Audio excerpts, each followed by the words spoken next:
The ominous signs. A low hum pulsed through the night air, barely perceptible yet unnerving.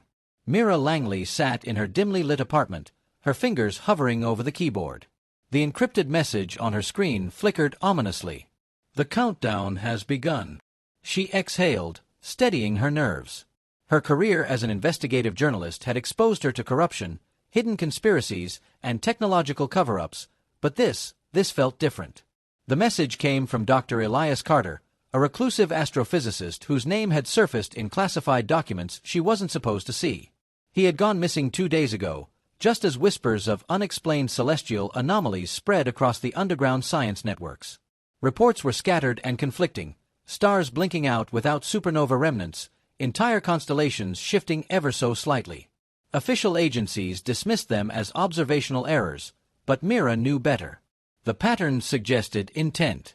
Something, or someone, was altering the fabric of space. She tapped into a private database, pulling up the last known transmission from Dr. Carter. A grainy video filled her screen. His face, gaunt and shadowed, loomed close to the camera. "Mira, if you're seeing this, I don't have much time. They know I've figured it out. It's not war. It's not climate collapse. It's something older.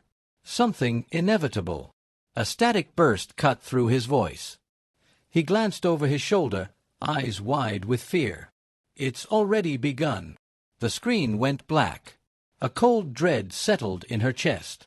Mira had uncovered lies before, but this was no political scandal or corporate deceit. This was existential.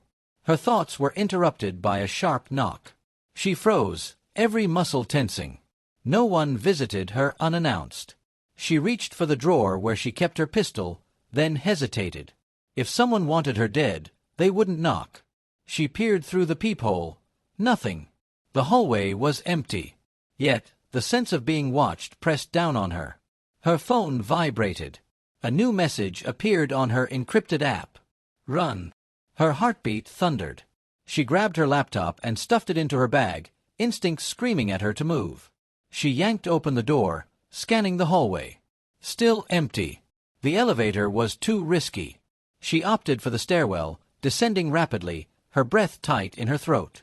As she pushed through the exit, the city stretched before her, normal, undisturbed.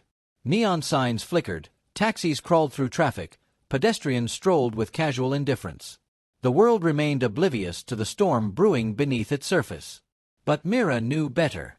Something was coming, and she was running out of time. The hidden truth. Mira's breath was uneven as she navigated the backstreets, avoiding surveillance cameras and well-lit avenues. She had spent years exposing hidden truths, but now she was the one being hunted. The message, "Run," wasn't just a warning. It was a directive. She ducked into an abandoned warehouse on the city's outskirts, where she had arranged a meeting with an old source.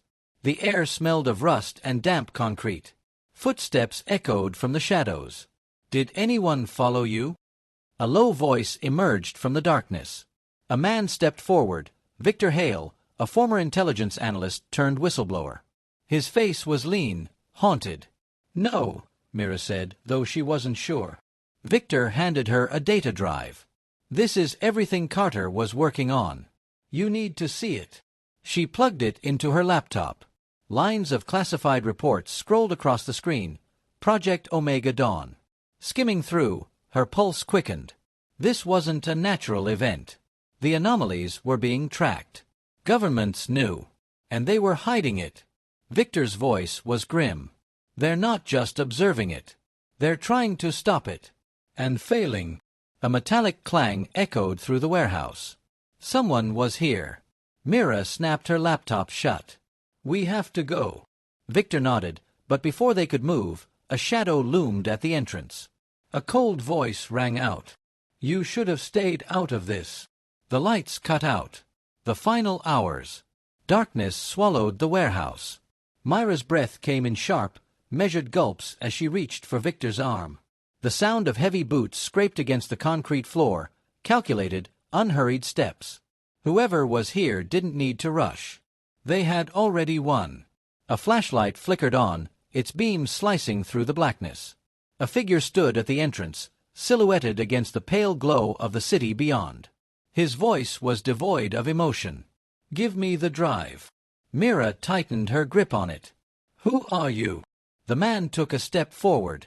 "That's not your concern. What matters is that you leave this alone. Now." Victor shifted beside her. "And if we don't?" The man exhaled, almost regretfully. "Then you'll see the end before anyone else." Without warning, the ground trembled. A deep, resonant hum filled the air, different from the one Mira had sensed before. This was closer, alive. The stranger's expression faltered.